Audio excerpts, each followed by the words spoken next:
So life has its seasons. Some are busier and more demanding than others, but the research points to personal growth as a key element of personal happiness. So here comes the question. When was the last time you really pushed yourself? My next guest can speak to the value of a strong second chapter stretch. She started a successful food blog in her 40s. She wrote a cookbook in her 50s, served a church mission to a foreign country, speaking a foreign language in her late 50s. Cy Foster believes where there is risk, there's reward, and she believes in saying yes. Yes to new experiences, yes to a new purpose, and even yes to discomfort. We like to pull Cy out of the kitchen every now and then to teach us life lessons of wisdom and experience. Thank you for being here. Thanks for having me. This is a busy chapter. Life is not slowing down for you at all. You and your husband recently got called to live in the Philippines for 3 years as you serve as mission leaders for the Church of Jesus Christ of Latter-day Saints. What is your driving emotion right now as you prepare for this assignment, this service opportunity, this adventure? Oh gosh. Well, I don't know. It's all over the place. It's one day it's, gratitude. One day it's, I wouldn't really say fear, but a little bit of, Sure. Just anxiety, worry. Yeah. I don't know. We're excited. What are you most excited about? I think mostly about the people and being with the missionaries, because we've experienced that, in our last mission. The people are, just loving the people, being with the people is just such a key part of the experience. Yeah.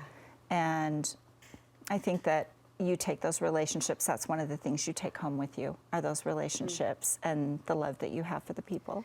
You talked about that little poke of fear that can set in now and then, and I imagine you felt that over the last 3 decades as you set out to accomplish all of the awesome opportunities that you have. How do you not let that fear lead?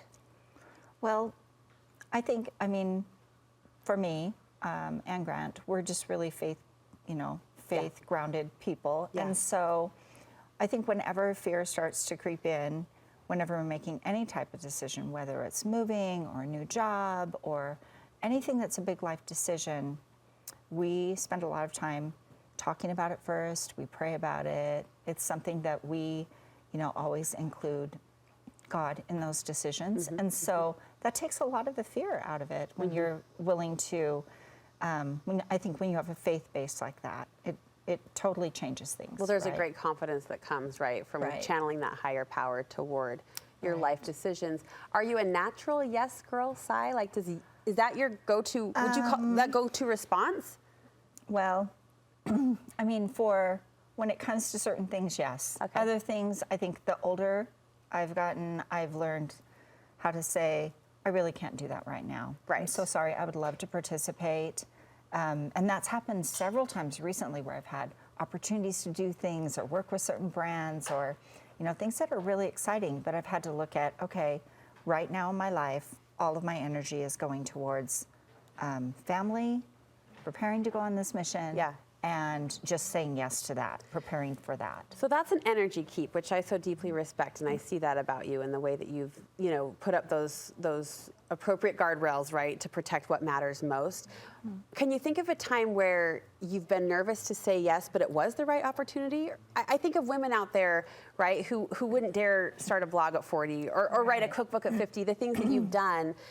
How do you push past the fear of I should say yes, but this is scary. That's a scary word to say. Right. And I have people that will say things to me about that. Women that are my age, that are, now I'm 61 now, but people that even in my 50s would say, I'd love to do that, but it just seems really scary to put myself out there. Yeah.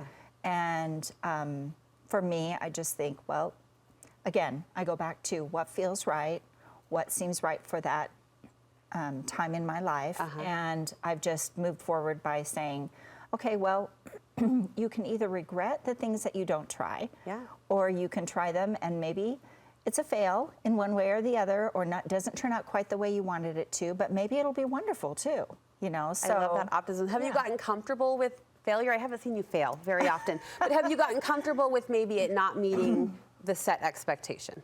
Yeah. Yeah. I think a lot of times, I was just talking to my daughters about this. sometimes you plan something out in your mind. You think it's going to turn out a certain way, and it turns out completely different, or it's something that kind of flops.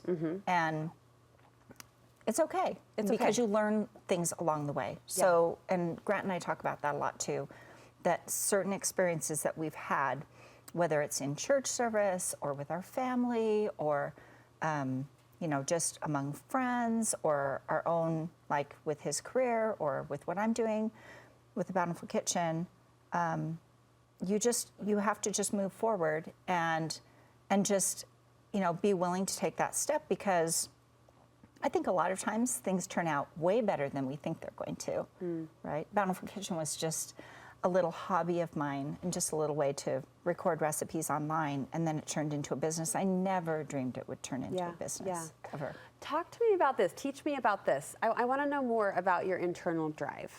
Like what pushes you, because I think, and there is value in this, right? I think you get to a certain age and it's easy just to sit back and like reap the rewards of the years of sacrifice and work that you put in, whether that be in a family life or in a career, right through retirement.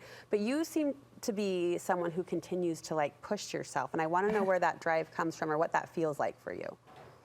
Well, I think for me, a lot of times I'm really I'm looking at how I can give back to others, and instead of things being just about me, I'm looking at, what can I do that will be, what good can I share? And for me, I feel like I was blessed with this talent to cook, and also to teach people how to cook. Like this is really easy. Like we were just talking about the pretzels. I made size pretzels this weekend and I oversalted, but other than that, they were great. Okay, so I mean, and there probably was a certain point in your life where you thought, I could never make something like that, right? I mean, I've been coming around here long enough that I know. Me, girlfriend, Yeah. So, and a lot of people are that way, and so it's just really rewarding to be able to say, okay, well, I'm going to develop this recipe or share this recipe or teach someone how to make pie or pretzels or bread or whatever. Yeah. Because I know that'll help make their life better too. So I'm sharing something that was given to me that I feel like it was a gift given to me that I can share with others. Giving it away. Yeah. 30 seconds, and I wish we had more time for this. What would be your number one piece of advice for women watching, maybe in a similar life chapter as you, who they do feel a little paralyzed by the fear, or maybe a lack of purpose or direction? What would you say to her? Oh gosh. I mean, I just think that you really think about what's most important to you for this chapter of your life. Don't be afraid to move forward. Ask for help. There's so many people that are willing to help, and a lot of times we think, well, I can't do that because I don't know how to do that. Just reach out to someone in your neighborhood or your family and someone who knows. Ask them for help. Yeah. Ask them for help and move forward. What's the worst thing that can happen? What's the worst? And more often than not, it works out better than you thought anyway. Right. I'm going to remember that. We love you. We look up to you. Good luck. I hope I see you one more time, but I don't know. I'm not going to put that pressure because I know what your calendar looks like. So we love you, Sai. Thank you so much. Good luck with this next chapter.